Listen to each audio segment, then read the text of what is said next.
I'm going to start a new series of videos, depending upon, I may continue it, I may not, depending upon how well they do, how many views they get.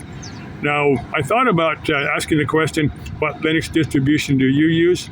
And I said, most of my viewers are probably Windows users, and probably they're just not more techie people. You know, the more techie people tend to do the more techie stuff, like run Linux. It's more a computer geek type thing than kind of a niche type thing than anything else. I've just run Linux for many, many years. Now, if you want to join us Linux users, ask me a few questions.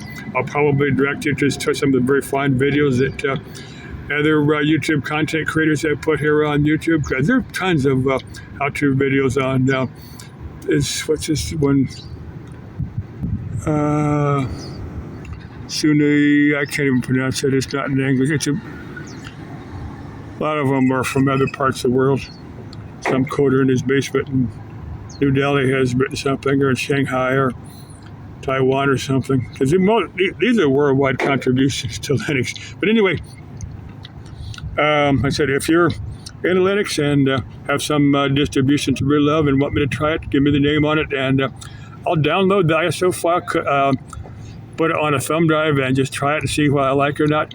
Now, if you're curious to Linux, what you do, you get the distribution, you go to the website and download it. Of course, there are companies, I see them on Facebook, that have like about 20 or 30 of the different distros on. You can buy a thumb drive, and they've got them. They're about, I don't know, 20, 30 bucks, something like that. I mean, considering the time it takes to download all those, it's probably a better deal if you're going to run all those. But for me, up to now, it's always been Linux Mint. But my last Linux Mint kind of goofed up on this laptop, so I said, well, let me try some of the other distributions and just see if something works better. That's kind of what I'm doing.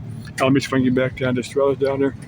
Now, what you do, you download the particular, let's say you want Mint or Ubuntu or Fedora. Or if you want to, let's say you want to subscribe to Red Hat and run Red Hat. Well, I know nothing about Red Hat because I haven't used it in years and years.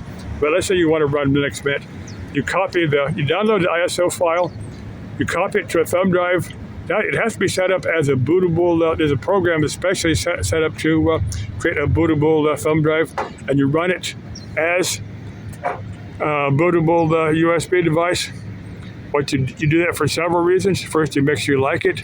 You make sure that it's compatible with all your software, with all your hardware, makes everything will run.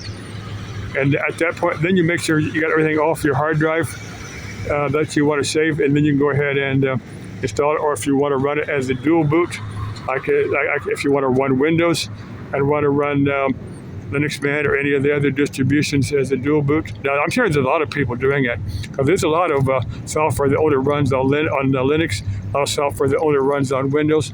Now, there are programs on Linux that will let you run software, Windows software, but the way I've always figured it, if you want to run Windows software, run it on Windows. If you want to run Linux software, run it on Linux. That's the way I've always felt about it. But that's me. Let's see. I'm going to cover a few more things later. Like I said, if somebody's got a particular distribution that they love, let me know, and I'll at least download it and run it as a live boot, and just see how I like it. I probably won't install it to my hard drive, but I'd be curious if somebody's got something to really love. Now, there's a lot of very good Linux ISOs, distros out there that other people really love. Okay, bye-bye.